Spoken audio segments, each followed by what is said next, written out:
Le meilleur pays pour immigrer, c'est le Maroc.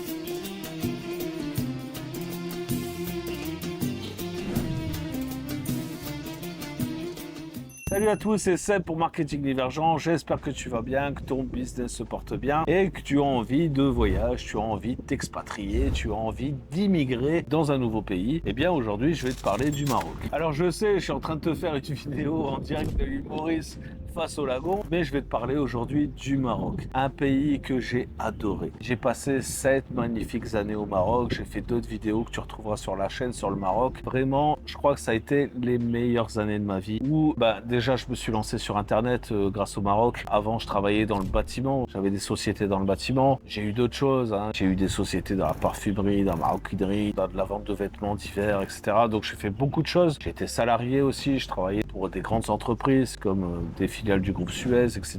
J'ai eu une vie professionnelle très riche en couleurs. Mais quand j'en ai eu marre de la France, pas spécialement de la France, mais l'URSSAF en France qui vraiment me harcelait. Tu vois, c'était à l'époque du RSI, machin. Pour ceux qui ont connu tout ça, c'était compliqué. Ils étaient très agressifs. C'était les dernières années du RSI. C'était très agressif. C'était irrégulier, tu vois. Enfin bref, on peut revenir là-dessus. Mais tout ça, ça a été mes pires années. Et même si j'arrivais en fait à avoir un bon lifestyle, parce que je vivais à la montagne, au pied des pistes de ski, dans un petit village sympa, j'avais un immeuble, j'en avais même plusieurs. Bref, c'était assez agréable. Je roulais en BM, j'avais un gros X5, machin. Tu vois, j'étais pas à plaindre, hein, tu vois, les belles montres, belles chaussures, des beaux costumes, tout ça. Mais j'avais toujours l'impression de devoir, si tu veux, courir pour payer les factures. C'est ça ma vie en France, en fait. J'étais un esclave moderne, en fait. J'étais une vache à lait. Je passais mon temps à travailler, à trouver de nouvelles affaires, à exploiter, tu vois, de nouveaux business, etc. À prendre des risques comme ça, tu vois, du matin au soir, à travailler 100 heures par semaine. Tout ça pour nourrir tout ce système social dont j'en avais absolument rien à foutre. Tu vois, c'est ça la vérité, en fait. C'est que moi, j'ai aucune empathie, tu vois. Je m'en fous complètement. Pour moi, c'est chacun pour sa gueule, tu vois. C'est comme ça. Alors, je dis pas que certains n'ont pas besoin du système social, tu vois. Je dis simplement qu'il est mal utilisé. Si on le filait simplement aux gens qui en ont vraiment besoin, crois-moi, on se ferait pas nous saigner entrepreneurs comme ça. Donc, tu vois, c'est pas normal de devoir donner plus de 50% de tes revenus comme ça à l'État sous prétexte qu'il faut sauvegarder un système social. Système social dont tu profites la plupart du temps jamais, hein. Parce que, moi, j'ai jamais été spécialement malade, jamais été spécialement hospitalisé, enfin, jamais eu de problème particulier, que ce soit moi ou toute ma famille. Donc, tu vois, j'ai toujours payé, en fait, comme un dératé, tu vois, pour les autres, en fait. Et donc, c'est ça, en fait, qui me rongeait la vie. Et tous les mois, tu vois, c'était difficile de me tirer 3-4 000 balles de salaire, alors que je générais plusieurs millions d'euros de chiffre d'affaires. Donc, tout ça, tu vois, ça me pesait trop et il fallait que je trouve une autre solution. Et donc, j'ai décidé de faire une transition numérique, vraiment d'oublier tout le business physique, de tout saccager, en fait. J'ai tout largué, tu vois, en quelques mois. Bon, les sociétés, c'était un peu plus long, ça a mis 1 an ou 2 avant que je puisse m'en séparer. Mais grosso modo, tu vois, je suis parti en 3 mois au Maroc. Et au Maroc, j'ai revécu, quoi. J'ai fait une renaissance au Maroc. Clairement, j'ai retrouvé, en fait, la France des années 80 au Maroc. Et ça, avec toutes les commodités de 2015. À l'époque, c'était en 2015. J'ai retrouvé vraiment le bien fondé des gens, la bienveillance, le zéro risque, tu vois, de vivre en sécurité, de pas avoir peur d'un contrôle de police à la con, de ci, de ça. Au Maroc, c'est tellement le désordre que l'ordre prend son sens, en fait. J'ai dit encore une fois dans une autre vidéo, je te mettrai peut-être ici, sur l'ordre et le désordre. En fait, l'ordre n'a aucun sens. Dès l'instant où c'est tout lissé, tout conditionné, tout réglementé, ça n'a plus aucun sens, en fait, l'ordre. Tu vois, c'est même chiant, en fait. Et en France, en fait, on pousse les gens, en fait, à désobéir parce qu'il y a tellement de règles inutiles et clivantes et écrasantes pour les gens que ça les pousse, en fait, à faire du black, à pas déclarer ci ou ça, à faire tout un tas de trucs que,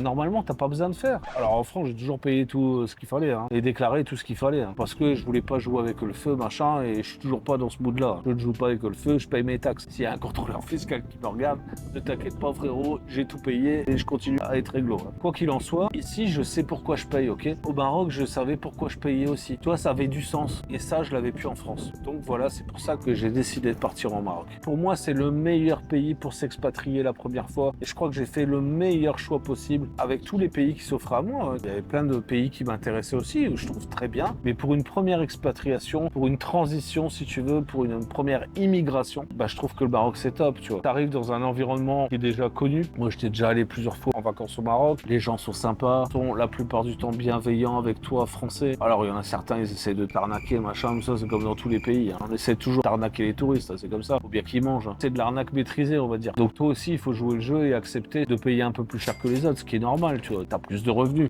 Tu vois, tu payes un peu plus que les autres, c'est ok, ça. Alors après, il y a les grosses arnaques, genre Marrakech, là, vas-y jamais. Toi, Marrakech, moi, je peux pas, hein. Je deviens ouf là-bas. Bon, bref, je sais bien que les Marocains vont défendre Marrakech, mais moi, Marrakech, c'est pas fait pour moi. Et tant mieux si on veut pas de moi. Ah, parce que moi, j'y veux pas. Quoi qu'il en soit, j'ai vécu vers Casa et j'adore cette ville. C'est une ville dynamique, explosive. Alors, il y a un petit côté insécurité dans certains quartiers, mais moi, j'ai jamais eu ce problème-là. J'ai entendu dire qu'il y avait des attaques au couteau et des je sais pas quoi. Moi, j'en ai jamais vu. En 7 ans, ça m'est jamais arrivé une seule fois. Et je me suis baladé le jour, la nuit, dans des quartiers pas possibles, pour ceux qui connaissent. Le côté d'Abralef, tout ça, t'as un spa. Enfin bref, je vais pas rentrer, tu vois, dans tous les quartiers, là, mais j'ai jamais eu de problème au Maroc, ok? Jamais, jamais, jamais, jamais. Jamais où je me suis senti pas à ma place. Jamais on m'a reproché d'être blanc, d'être français, d'être ci, d'être ça. J'ai jamais eu ce genre de problème. Alors je sais qu'il y en a qui l'ont, mais peut-être qu'ils le cherchent aussi, tu vois. Moi, j'ai jamais eu ce problème-là. Et j'ai toujours fait l'effort de la langue. Comme j'expliquais dans une autre vidéo sur l'île Maurice, bah ici je parle créole, là-bas je parlais darija. Alors je parle pas un super arabe, ok. Je parle darija système D, quoi, tu vois. Donc j'arrive à me faire comprendre. Je comprends les gens, ceux qui parlent pas français, par exemple. J'ai pas de problème de compréhension. Pour parler, c'est un petit peu plus difficile parce que bah, c'est un autre alphabet, c'est plus compliqué, ok. Mais j'arrive toujours à me démerder partout parce que je fais l'effort, si tu veux. Je suis un bon immigré. Moi, quand je suis arrivé là-bas, je me suis dit, Seb, tu vas être un bon immigré. Tu vas pas être l'immigré qui vit selon ses coutumes françaises. Tout ça, c'est pas permis et c'est pas agréable pour les gens non plus. Donc, je pense que c'est ça aussi qui a fait que j'ai trouvé au Maroc un super pays, vraiment, tu vois. Et tous les préjugés qu'on pourrait avoir depuis la France sur les Arabes, sur leur comportement, sur l'islam, sur tout ça, bah franchement, moi, je l'ai jamais vécu là-bas. J'ai jamais eu de problème pour ça, même pendant Ramadan, même pendant les fêtes laïques, tout ça,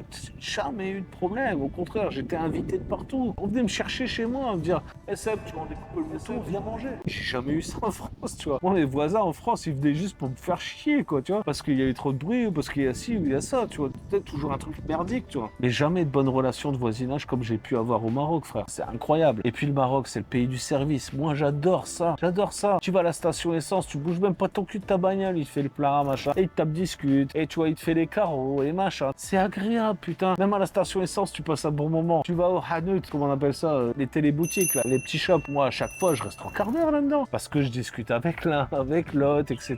Et tu vois, il y a toujours une histoire à raconter. Toujours un truc, tu vois, qui fait que tu passes un bon moment. Dans tous les trucs, tu passes un bon moment. Alors, il y a que dans les trucs genre européens, là, tu vois, dans les malls et tout ça. Je déteste ça au Maroc, comme ici, hein, d'ailleurs. Je déteste ça parce que, bah, ouais, ils pensent que c'est mieux l'Europe, quoi. Mais en vrai, la vie dans les petits douars, tu vois, les petits villages, dans les hanouts, tu vois, dans les téléboutiques. Moi, j'adore ça. Tous mes potes au Maroc, c'est des parcs-bêtes vivants, tu vois. Ils trouvent ta place, tu leur donnes un petit billet, tu vois, qui surveille ta voiture et tout. Et pendant que t'es pas là, lui demander, il nettoie ta voiture. Tu lui files 20 dirhams, sérieux. 20 dirhams, c'est 2 euros. Il te nettoie la voiture. Et ta voiture, elle est nickel. Il n'y a pas une égratignure, il n'y a pas je sais pas quoi. Si ça tenait comme moi, je serais toujours au Maroc. Malgré que j'adore l'île Maurice. Hein. Mais en vrai, le Maroc, c'est le pays qui me correspond le plus en termes de caractère. C'est-à-dire que c'est un peu pimenté, dangereux, c'est un peu exotique, c'est culturel.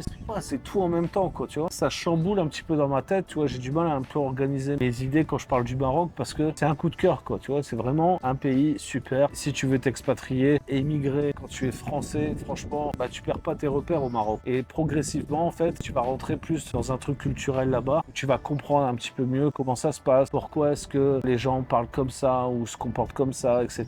Il y a toute cette compréhension, si tu veux, de l'humain là-bas qui va être facile pour toi en tant que Français. Et c'est pour ça que je conseille à tout le monde, à ceux qui veulent faire une première expatriation, qui veulent tester, voir si ça leur convient, si c'est fait pour eux, etc.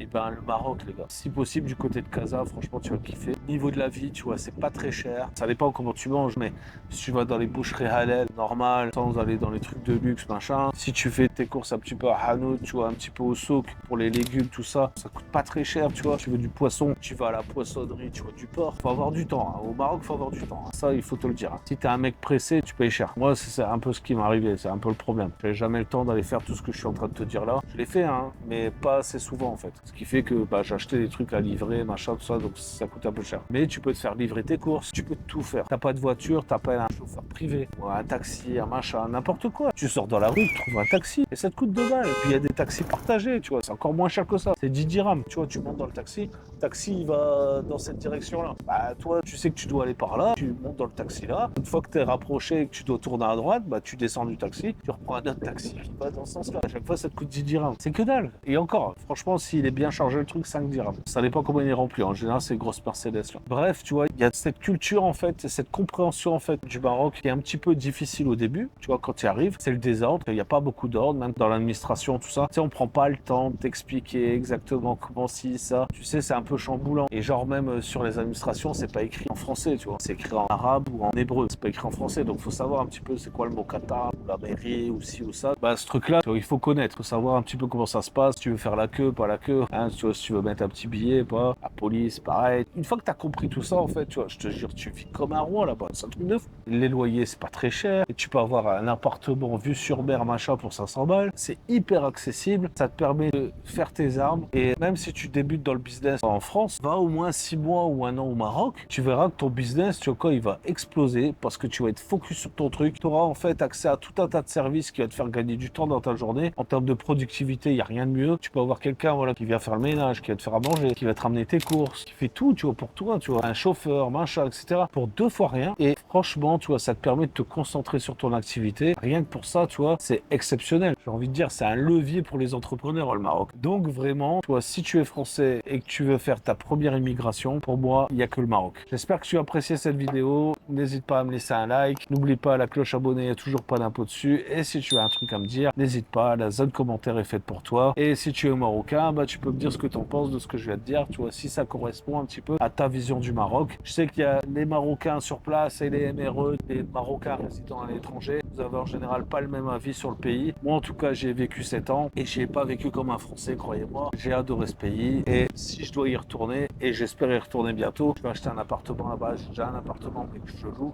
Là, je vais en acheter un. J'espère pouvoir faire ça, tu vois, le plus rapidement possible parce que vraiment, ça me manque. Si tu souhaites quitter la France au plus vite, il te faut un revenu de nomade digital. Et pour ça, eh bien, il y a l'affiliation. C'est ce que j'enseigne à mes élèves toute l'année. Regarde en description, il y a un lien pour la Nation Divergente. Il est fait pour toi.